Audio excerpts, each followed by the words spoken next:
This is the Your Money Hour podcast, and I am your host, Dakota Grady. Welcome to the show, everyone.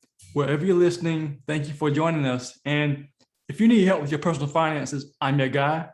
Check out more information on dakotagrady.com, my website, to check out for information about coaching, a course, and all those. Also, a book, ebook, and audiobook. If you need help with your accounting and taxes for your business, if you're a nurse practitioner and you're tired of not having enough time to do the accounting for your business, contact me at info@theatdoc.com. That's theatdoc.com. Or my website is theatdoc.com. That's theatdoc.com. So today I have a guest on the show. Her name is Cierra Wiles from Corp in Greenville, South Carolina. And I met Cierra. We actually met, I think, online, social media, I believe. So wanted to invite her. We had a conversation last week. So I want to invite her to the show, talk about her business and how she got started, and even more. So without further ado, Cierra, welcome to the show. Thank you so much, Dakota. I really appreciate it. Thanks for the opportunity. I'm always humbled to be able to come and be on podcasts and blogs and stuff like that to really talk about the industry and what I do. So thank you. Yes, ma'am. You're welcome. My pleasure. So tell everyone who you are and what you do. All right. So I am Cierra Wiles, and I am the founder and CEO of Corp, LLC. And we are an industry-focused, industry-led consultant that provide career exploration and career matching services to a lot of businesses, nonprofits, churches, who are looking to expand and be able to help their people be developed, help their talent be developed for the next level to get into the workforce. And so that's really what I focus in on, just going in and doing lots of training and making sure that people have the soft skills, have the knowledge, and, even the abilities to be able to go into the workforce and be successful. So how did you get into this field? Talk about that. Yes. So I actually transitioned just this year full-time as a business owner. I have bukus of, I guess you can say, of experience in higher education as well as the nonprofit sector. And I must admit, so like I found my passion and my love for career coaching.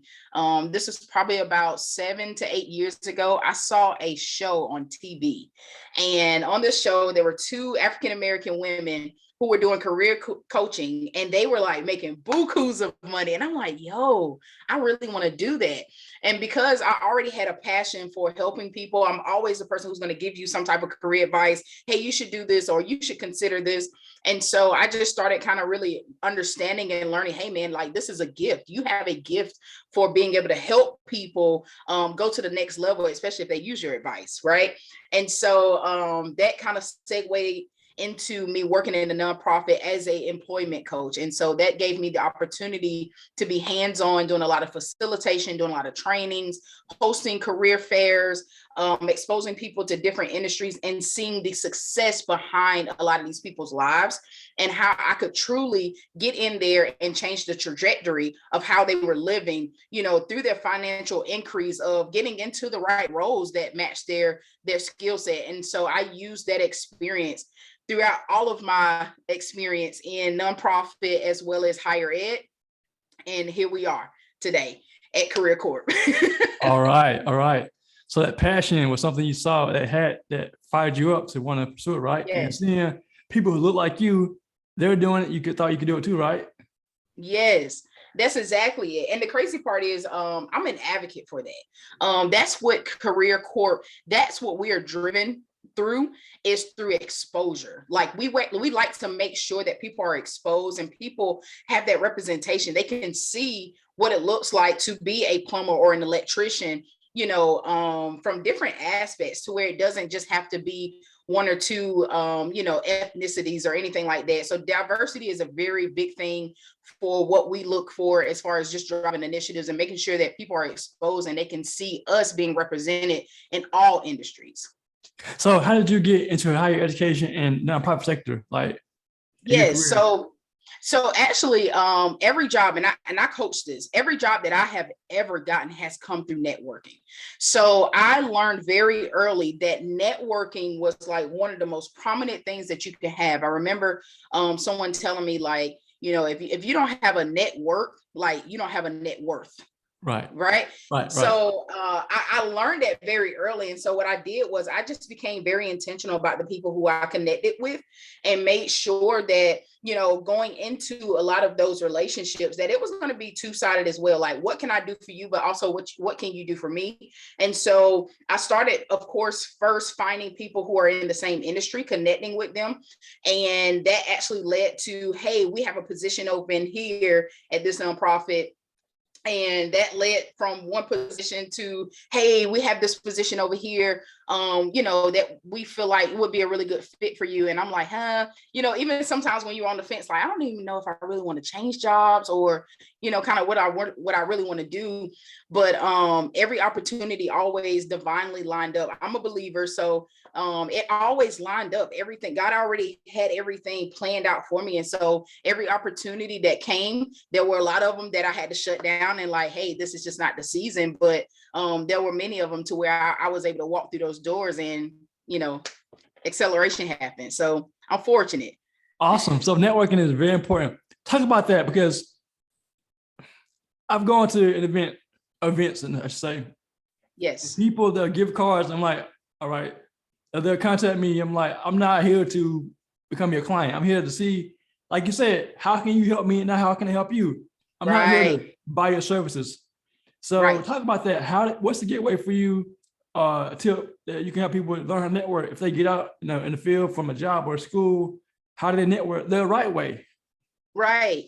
One of the first things that I would say is, like I said, intentionality is everything. When you are approaching different relationships, then you have to be able to know, what am I truly trying to get out of this relationship? And so I don't even go to an event without some type of agenda of knowing, like, why am I going? If I don't know my why, I don't need to be there. Right. And so that's how intentional I became when I was going to different networking events through the Greenville Chamber. And so I already knew what I was looking for, how different partnerships would align if they were to be established. Like, I had already went through the hard part as far as just working through that strategic mindset of saying, hey, how can we really make this work if this partnership or if this relationship was to go a step further? And so that's what I want to tell people. If they're just beginning and they may be just getting out of high school, and those are a lot of students. I'm always coaching as high school and college students, is to be intentional about why you are being present at this event or why you're being present at some type of function that you may be going to. You have to be intentional about it. You got to know your why. How can this person help me, and how can I help them? You have to know that upfront. I agree, because if you just go in and try to give everybody your cards, everybody isn't a good referral partner, one. And two, it's like, it's just a waste of time and energy.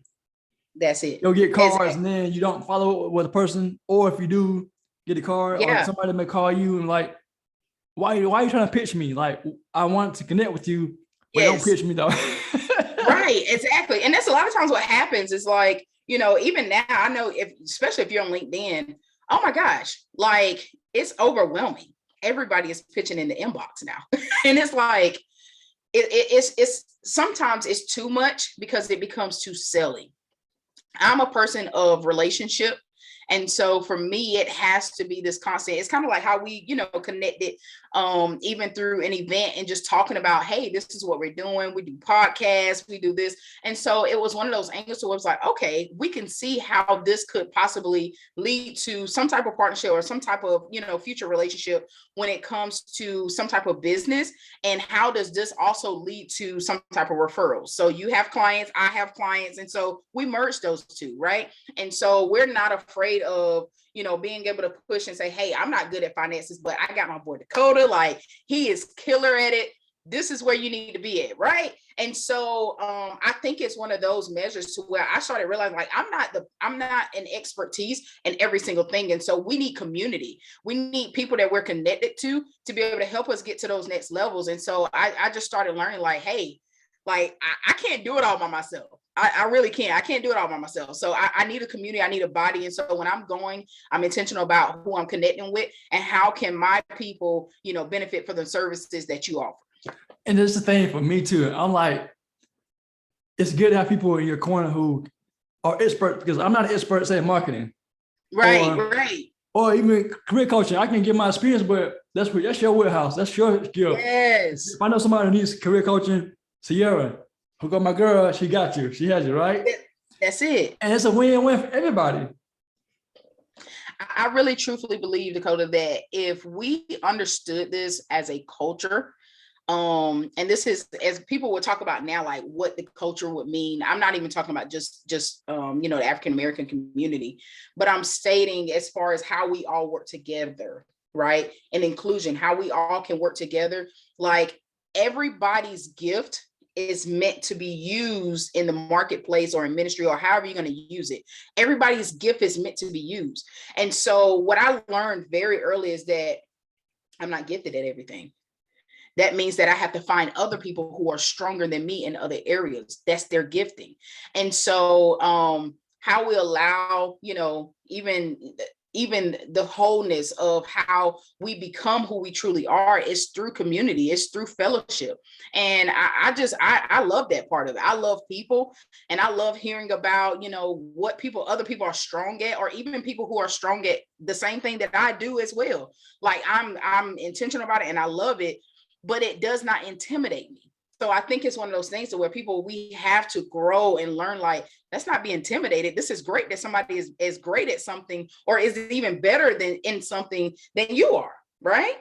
And everyone has their own experience. So if we're in the same line of business, for example, accounting, if we both do accounting, for example, you got people you're serving, and I do as well. Right. Because everyone isn't meant to be my client and vice versa. Right. So it's competition, but it's like, all right, how can we collaborate to get the job done? It's the same. It's the same for me. I think a lot of times, even in a lot of my relationships or partnerships, who I truly target and who I personally fit very well in is the other 75% of students who are not projected to do well in college. So like statistics say that the top 25% of high school students are going to be projected to do well when they go to college. And so those are going to be the ones that's going to be sustained, they're going to complete, and they're going to do right. And so what I started questioning was, so what happens to the other 75%? What are we doing with the rest of our kids, right? And so with that, I found there was a niche. So a lot of people weren't really focusing on those students. Everybody was drawing all their attention to the high performers who were, already a part of all of your beta clubs and your national honor societies and stuff like that. But I wanted to target those kids who may not know, like, hey, these are some opportunities that could be available for you if you're not even wanting to go on the college track. Because there's people out here making lots of money. Like I do this as research and stuff, but even on YouTube, like I have seen like literally 16, 17-year-old kids who's doing lawn care services making $2.1 million a year, Dakota. Crazy, right? So I'm really big on just being passionate about that and exposing kids like, hey, what is your skill set? What's your gifting? Like, let's put you in some careers that match that, because I promise you, like, you can really make a substantial living doing something that you love to do. It's just all about the strategy. I'll share my story with you. So when I got out of school, I didn't know what I wanted to do in my life. So I went to school for welding, Greenville Tech. Got 2 years of welding. Yes. Then I still didn't know what I wanted to do. Went to Berea College, did marketing. All right. Still didn't know what to do. Then I went to school got out, worked for a company. I was an auditor, auditing collection agencies in South Carolina, in Greenville. I was traveling around the country. Then eventually thought I was going to go to school for accounting. I quit my job in 2008, went back to school in 2009 for accounting. But all along the way, personal finance was my passion. I knew how to handle money really well. Yes. So 2013, I found out I wanted to speak, start speaking, went to Toastmasters to hone my skill.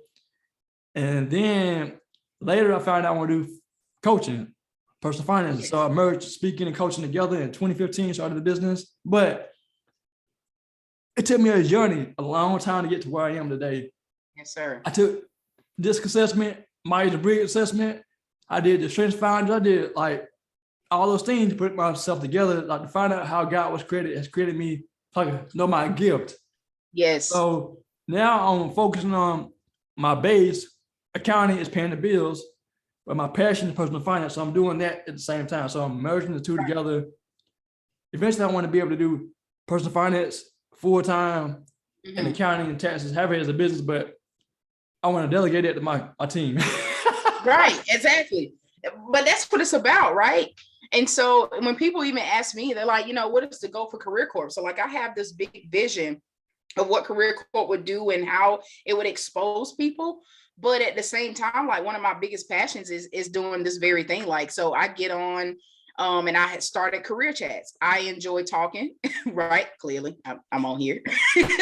And so I think it's just one of those things, like the thing leads you to the thing. Like, that's basically what I just heard you say. Like the thing, like the welding was an introduction to something else. That was an introduction to something else. And it just continued. Like, so you walked the journey not knowing. And you just was intentional about how was I going to get to what I'm trying to get to. Like, I realized like this skill set, I have this. How can this be applied in the workforce? Doing that same thing. And so I love that. And not a lot of people even understand, like, it is a journey, but you do have to really understand that, hey, like some of these careers can really be, very promising. They can be very rewarding. And so it sounds like you found your niche. You found, See, accounting is something I don't love it. I like it enough to do it, but it pays the bills. That's it. But at the same time, it's like, all right, I'm doing this to get to a certain income level. And then after that, I'm out. Because honestly, like, I tell my wife, I did a speaking event last month at the church, right? I spoke, I asked questions, and I went home, roughly. But with accounting, I do accounting, I'm up late, and then I gotta add request information, answer questions. Yes. And repeat. I'm like, I don't want to do all that. Right.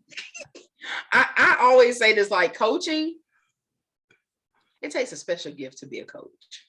You literally have to walk people through a journey, and you have to be patient, because you realize even too, like, they're going to make mistakes throughout this journey. It's going to be times where they're going to listen to you. It's going to be times where they're not going to listen to you. And so you really have to be patient, because you're just like, when you come back and you're just like, now, I know we talked about you doing this, but you did this. So now we got a detour, right? And so, I agree. It's the journey. It really, it's just the journey. But I feel like coaching is definitely a special calling that people have. Yes. It's a question. When you coach somebody, you give them your everything, your all, and then they don't follow what you follow or advise. How do you respond to that? I mean, you can't control it, but how do you personally respond to that? And I think this is the part where my spirituality definitely helps. It precedes me. And so there's grace, because I'm often reminded of at opportunities or places where my parents advised me to do something and I didn't do it. I really am. So I am very grateful, but there is an intent of communication to say, hey, we communicated, this is what you were going to do. And so there's an accountability piece of that. So knowing that, you didn't do what we stated we were going to do, this is the results of it. And so there is a lot of communication to where, you got to have hard conversations, crucial conversations, as we call them. You do have to have those, but at the same time, there is an extension of grace to understand people are not going to come to you perfect. That's the reason why they're coming to me, right? And so I've learned that, to know that, hey, they're not perfect. They're going to make mistakes. And I'm not going to be the coach who's going to be like, boom, boom, boom. Like, I'm not going to beat you down, but we are going to have that serious conversation. But then let's get right back on the bike. Let's start pedaling. Where do we go from here? We made this mistake. Now, how do we navigate? For me, like, I'm that coach. I'm like, all right, I have to realize that I can't control people. I'll give people everything they need. I give them the tools. They're going to build a house. Yeah. They got to put that work in and build a house. I can't build it for them. Yeah. And talk about accountability, because that's something that coaching, that is what people need, accountability. Talk about that, how important that is. Oh man, it's very important. If you don't have accountability, you have no structure. It's like literally having a house with no foundation. Like, that's literally how important accountability is. you have to be in a position to where you can accept criticism, from people who are trusted sources, of course. Constructive criticism is very big. And I look at it as a sense, it is hold me accountable. Right. Because a lot of times the reason why you're reaching out to the coach is because you see that there's an area where you need improvement, right? And so really that's the reason why you're hiring that person, is to hold you accountable and to make you better. Right. And so it requires you to also have to walk through the process to be able to listen and hear what the person in which you have paid, right, for services to tell you, hey, you're doing wrong in this area. Like, I mean, it behooves me. I have heard so many stories of people saying, hey, I've paid for, coaches and I didn't get the results. And so now as a coach, I'm always thinking like, did you really not get the results, or did you just not listen? That means that you weren't in a position to where you were willing to be held accountable. But how do you grow if you're not willing to be held accountable? That makes no sense to me. So It's very important. You have to be able to sit in a position to allow people to coach you and develop you to help you get to the next level. We all don't get here just overnight. We've had accountability, right? I'm sure you've had accountability, Dakota. Right. Because I've had a coach too. So, hey. See, I mean, I don't know what this, and I saw a post on LinkedIn where they were talking about as far as coaches having coaches. Like we have coaches. Well, I mean, how do we continue to get better? How do we continue to, we have to have coaches. Yes, we haven't arrived yet. Well, at least I haven't arrived yet. Me either, by any means. Understand that. So you're also a wife. How do you balance being a wife and an entrepreneur? Yes. So I am a wife, and actually what's crazy is, Dakota, our first year of marriage, we ended up having a son too. So I became a wife and a mother, like all within a year. Wow. So yeah, it was honestly, but I will say this has been truly like the biggest blessing. I have learned that time management is everything. So me just being intentional about, what times, I'm going to work and what times I'm not. But honestly, my biggest focus is always my family. My business always will take the back seat to any need that my family has. And I've learned that very early. I just can't, I don't know. It's just really not in me. Like I love spending time with my husband. I love spending time with my son. And so it's one of those things to where it's like, yeah, I'm not willing to sacrifice missing a lot of moments with my family for just being too driven, because I am very driven. I'm very ambitious, but I do realize that, God has also called me to serve in this area as well in my life. And so there has to be a great balance for me. Has to be a great balance. So how do you manage your time? Do you do a block calendar, or how do you do it? So I've actually been reading this book, and it has truly been helping me. So what I do is I categorize my top 6 priority of things. So I do a to-do list every single day. Like this is just a non-negotiable every single day. Well, I will take you from a step back. Every night before I go to bed, I look at my calendar to see what I have on my calendar for the next day. Mm-hmm. So that mentally, when I wake, I know exactly what I need to be doing to prepare for whatever is, on my calendar for the day. But I make a to-do list of my top 6 priorities. And so I go high, medium, and low priority, and I assign it time. And so I may say, hey, 30 minutes can go to me doing this. If I have like some proposal for an organization or something, like I know automatically between 30 minutes to an hour is going to take me to get that proposal done. And so I'll do certain things like that. And it makes it easier for me. And so I just go through and I just check it off as I'm getting done. If I don't get something done that day, it moves to the to-do list for tomorrow. I like that strategy. That's the strategy I'm using. And I cannot lie, it is working. Like I am checking stuff off, because what I started noticing, I was telling my husband, I was like, man, I feel like I'm not getting a lot done throughout the day. And what I realized what I was doing was I'm sitting here and I'm brainstorming too much. It was crazy, Dakota. I'm seriously, I would like, and what was happening was I was noticing like after, we have dinner and we're doing all the family stuff at night, I was back at my laptop and I'm like, yo, I feel like, this is the reason why I went to business ownership and entrepreneurship. I needed that time and I needed that freedom. Not saying that we don't work, right? Because we do, but it was becoming too repetitive. And I was like, and he even asked me, he's like, so what are you doing during the day? And I told him, he was like, honey, hey, it's not you just brainstorm. Everything's all in here, So I was like, yeah, this is very true. So I started reading this book and that has really helped me to navigate this space a lot better. And so I'm a lot more efficient now. Cool. So before we close, any final closing thoughts about business, family, life? Man, I think one of the closing thoughts that I would definitely say is that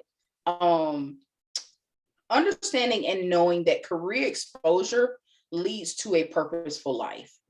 And so if you feel that you're not in a position where you truly want to be, and you know that internally, like I feel like we know those things. Like we know internally we're just not fulfilled when we're doing something that we just don't like to do. And so I want to challenge you to go on a journey. Like I want to challenge your listeners who are listening, who may be, chiming in wherever you're from, to go on a journey to start asking yourself, what is my why? And why do I want my why? I think that's one part of the question we never like, what is my why, but why do I want it? Because if it's driven by any type of, financial motives or anything like that, that's not true. Like that's, that'll run out soon. But you have to find a deep desire for what it is that you are born to do, what your purpose to do in life. And just know that this can be used in the marketplace. Like you can use that same gift. Like I feel fulfilled when I'm coaching and when I'm speaking or teaching some type of content. I am most fulfilled when I am doing that.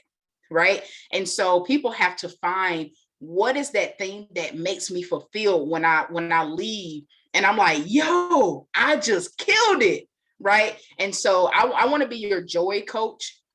And I want to help you to walk through that and know that you can experience joy in the marketplace. Like you really can. Awesome. So how can people find out about you online, social media? Yes. Social media. So you guys can find me anywhere on social media at Cierra G Wiles, Cierra G Wiles. That's LinkedIn, Facebook, as well as Instagram, or you can reach me at careercorp.com, career-corp, C-A-R, you know how to spell career, -CORP.com. Awesome. Well, thanks for your time, Cierra. And Thank this you, is the Dakota. Your Money. I'm sorry, go ahead. No, I was saying thank you for having me. Yes, ma'am. Thank you for joining us. And this is the Your Money Hour podcast.